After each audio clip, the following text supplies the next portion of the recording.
নবারণ সংঘ থেকে সকলকে আন্তরিক শুভেচ্ছা, ভালোবাসা, শারদীয় নমস্কার জানাই।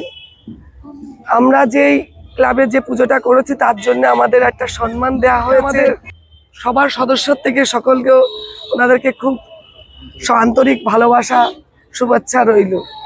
আর যে পুজোটা আমরা করেছি, যে আমরা ক্লাবের যে একটা বড় অঙ্কের টাকা পেয়েছি যে মুখ্যমন্ত্রী মমতাময়ীর জন্যে, তার জন্য এই পুজোটা আমাদের সত্যি খুব সুন্দরভাবে করেছি, যাতে সামনে বছর আমরা আরো সুন্দর কিছু করতে পারি।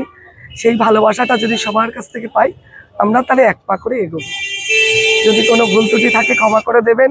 সবাই সুন্দরভাবে পুজো দেখবেন, আসবেন, কেন আকাশের অবস্থা ভালো নেই। সবাই সবকিছু বুঝে শুনে ঠাকুর দেখতে পেরেন। শারদীয় শুভেচ্ছা, নমস্কার। সংঘের পক্ষ থেকে আমরা সমগ্র দর্শনার্থীকে দুর্গা পূজা অফ বনগাঁ সংস্থাকে এবং আপামর যে সমস্ত দর্শক মণ্ডলী আসছেন প্রত্যেককে শারদীয়ার আন্তরিক প্রীতি, শুভেচ্ছা ও অভিনন্দন জানাচ্ছি। আমাদের নবারুণ সংঘের এবছরের ৪র্থতম বর্ষ। আমরা পশ্চিমবঙ্গ সরকারের কাছ থেকে আমাদের রেজিস্টার্ড ক্লাব আমরা ১,১০,০০০ টাকা অনুদান পেয়েছি। সেই অনুদান এবং আমরা কোনো চাঁদা না তুলে সদস্য চাঁদা দিয়ে আমরা এবারের আমাদের দুর্গোৎসবটা পালন করছি।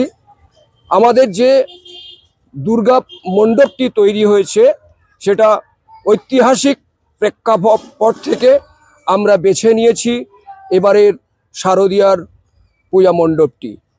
তো আবারও জানাচ্ছি সমস্ত দর্শনার্থী, দুর্গা পূজা অফ বনগাঁ সংস্থা এবং আপামর দর্শককে মহা অষ্টমীর শুভ লগ্নে সকলকে আন্তরিকভাবে শারদ উৎসব শুভেচ্ছা জানাচ্ছি। এবং আমাদের আজকের অনুষ্ঠান আছে, চণ্ডীপাঠ আছে এবং খিচুড়ি ভোগ সমস্ত দর্শনার্থীদের উদ্দেশ্যে আমরা নিবেদন করব।